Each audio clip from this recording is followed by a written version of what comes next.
The Roman Catacombs. In ancient Roman times, a person who has died was not allowed to be buried inside the city of Rome, but Roman Catholics felt that they needed to be buried so that they could resurrect and then rise when their time came.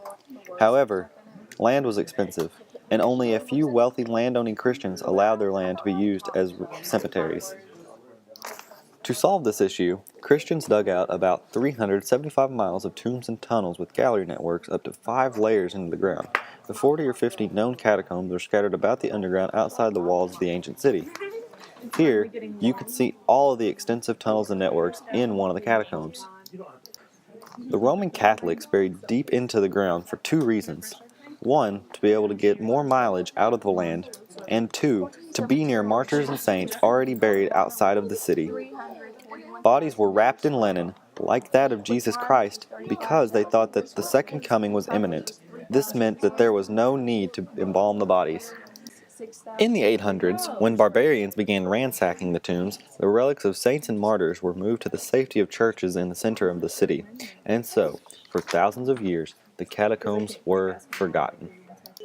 Myths of the ancient Roman catacombs. In the 18th and 19th century, Romantics had thought that persecuted Christians decided to seek out and use the catacombs as a place to hide from their persecutors, but this was untrue. By the 2nd century, Rome had a population of over 1 million people. Those 10,000 early Christians just hid in plain view in the obscurity of the city. The legend of the Holy Grail. The Holy Grail is the fabled chalice that Jesus Christ drank from during the Last Supper. Many historians and archaeologists have tried to discover the location of the Holy Grail. Many movies and cinema have been based on discovering the Holy Grail, like Indiana Jones and the Last Crusade. The legend of the Holy Grail involves a young amateur archaeologist named Alfredo Barbagallo. He claimed that the Holy Grail was hidden somewhere in the catacombs of Rome, specifically in the catacomb underneath the Basilica of San Lorenzo Fuori Lemura, near the tomb of St. Lawrence, a deacon martyred in AD 258. According to legend, Pope Sixtus II entrusted the Holy Grail to Lawrence to save it from the persecution of Emperor Valerian.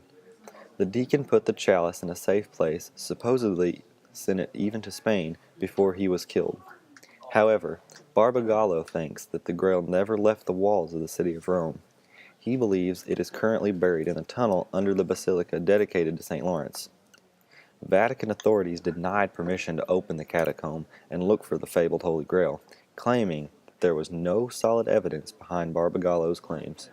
Locations of the catacombs today include the Catacombs of San Callisto, located along the Appian Way. It is the official cemetery for Roman Catholics. Also, there are the Catacombs of San Sebastian. They are 300 yards to the south of the Catacombs of San Callisto. There are not only Christian catacombs located in Rome, but also Jewish ones.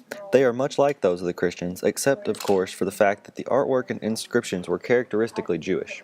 For example, these catacombs show representations of the menorah in prominent positions.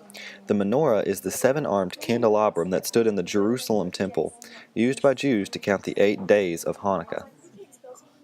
Like many of the early Christian catacombs, the Jewish catacombs are not open to the public, but they reveal to archaeologists and scholars that the Jewish community of ancient Rome was thriving.